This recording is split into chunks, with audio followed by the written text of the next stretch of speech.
Hello class, my name is Josh McMahon, and this is my week 4 wiki on characteristics of ASD. ASD, or Autism Spectrum Disorder, isn't just one single disorder. It is a spectrum that individuals fall under in different ways, whether it's their skills, abilities, or characteristics.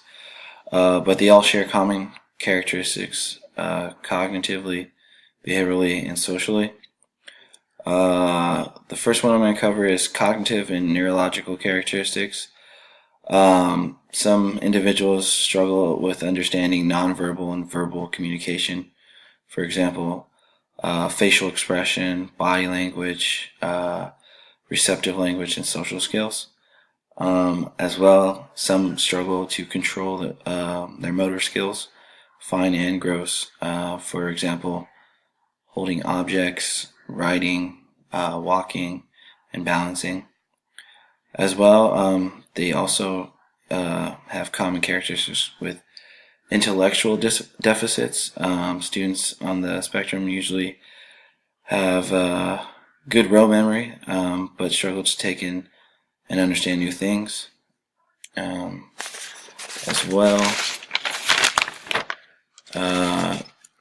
they also share common characteristics with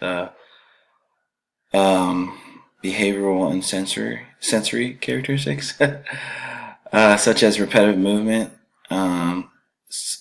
such as stemming or hand flapping, which is common with students who are hypersensitive and usually are easily oversensitive to their environment and use stemming to help calm them down.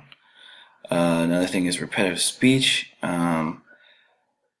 or scripted speech. Students on the spectrum often repetitively mimic or recite things from movies, books, or things they have heard.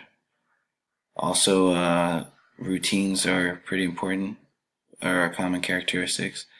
They are very common with individuals on the spectrum. Usually they have daily routines at home and school and don't like change.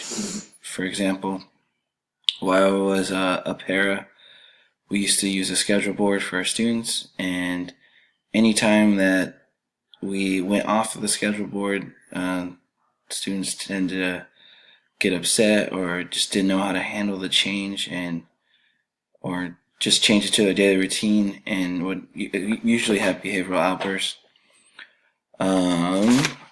With that being said, another common characteristics is their communication and language characteristics. Most students don't understand how to handle social situations. For example, one area is spatial awareness. Usually during conversation, they stand too close or too far while conversating. They usually don't initiate or lead conversations or understand how to. They don't understand figurative language, so they usually take jokes or figurative language literally. They also usually have inappropriate outbursts during conversation or independently. Maybe they have phrases or things that are stuck in their head, or they'll just blurt out randomly, and it could be in the middle of a conversation or just in class or just independently walking. Lastly, they struggle with peer relationships. Since individuals with ASD struggle with communication and language, it's often difficult for them to socially play with others, and with that being said, it's also hard for them to create relationships. These are just some of the common characteristics for students with ASD under the areas of communication, behavior, and neurological and cognitive.